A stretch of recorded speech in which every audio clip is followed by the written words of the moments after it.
Hello friend, আজকে নিয়ে চলে এলাম আরও একটা মিনি ব্লগ নিয়ে। তো দেখো, আজকে আমি সকালটা একটু অন্যরকমভাবে শুরু করছি, কারণ প্রত্যেক দিন সকালটা মেয়েকে নিয়ে ব্যস্ততার সাথেই আমার সকালটা কাটে।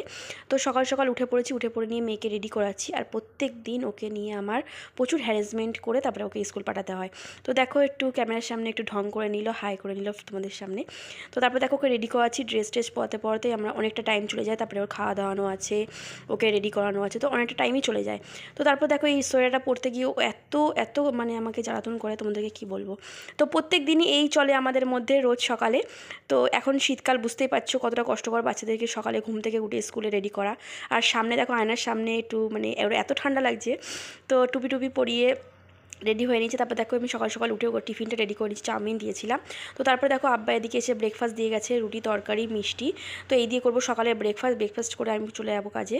তো তারপরে দেখো, দুপুরে মা আজকে করেছিল পোলাও। তো তারপরে পোলাও খাওয়ার পর বিকালে